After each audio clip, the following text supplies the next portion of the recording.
Hey there, Grumpy Old Fart here. Be sure to check me out over on Rumble. There you'll find all of my stuff from YouTube, plus my political and social commentary and weekly current events, which YouTube frowns on.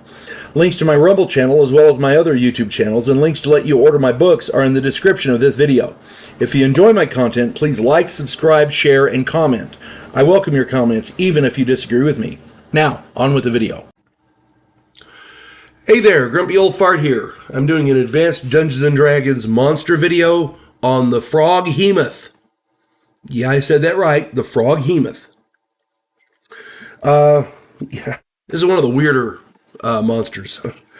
As a Dungeon Master, there are hundreds of different monsters that you can use in your game.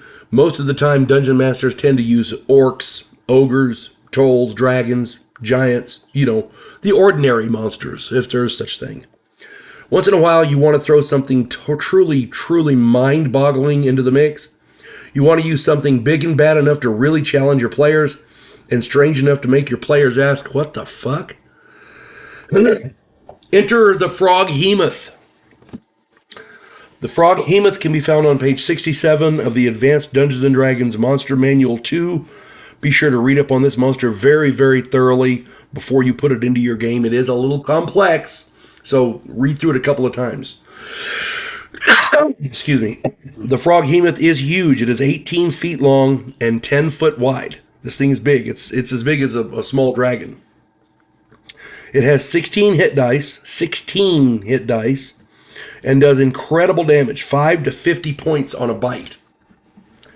These critters usually hide in weight, and they try to surprise their opponents. They're huge and they try to surprise their opponents, yeah. Victims seized with the tentacles can be bitten or chewed on, taking that 5 to 50 points of damage. Victims swallowed whole take 4 to 16 points of digestive damage every round and are unconscious after the second round. So for 2 rounds, they're taking this damage, and if they fall, and then they fall unconscious, whether their hit points are low or not, and they just lay there getting digested. It's crazy. So if a character is swallowed whole, by the time they fall unconscious, they've taken 8 to 32 points of damage. Once unconscious, they continue taking this 4 to 16 points each round. Note that victims traveling alone, I can't read my own writing.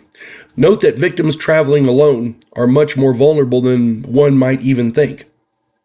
It's bad enough to travel alone in Dungeons and Dragons, but, with all the monsters running around and everything. But with this thing, it's even worse. If captured by the tongue, that victim cannot attack the tongue to free themselves. That's why traveling companions are very important with this thing. The Froghemoth has an astounding array of defenses against normal fire and electricity. Fireballs and lightning bolts are a little more effective. Also take special note of the creature's offspring.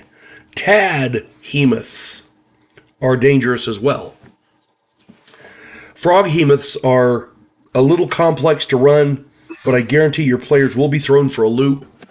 This thing is a giant frog with tentacles coming out of its face. And it has the whole frog tongue thing going on too, so it can reach out and grab people. I've lost more than one character to these critters over the years, and total party kills are easy when these things are in the mix. If you... Excuse me, one moment. It's amazing. Coffee makes everything better. If you have players who use teamwork well and cover each other, a Froghemoth is not going to be as devastating. But if you have a team or a group, not a team, but a group of player characters who are pretty much all out for themselves, there's a lot of infighting, there's a lot of backstabbing, stuff like that amongst the group. Yeah, a Froghemoth will get a TPK pretty freaking quick. That's all I'm saying. These things are nasty. And again, they've got lots of hit points. So your whole party could be wiped out. I'm just saying. And again, I'm not trying to tell people how to run their game. I'm just trying to give ideas to make your game more interesting. And if any of my advice helps, I am just so happy. Been playing this game a long time, and I've seen and done a lot of things in the game. Hope this finds everybody well. You folks have a good one. God bless one and all. Clarissa Lowe, a historian from the future.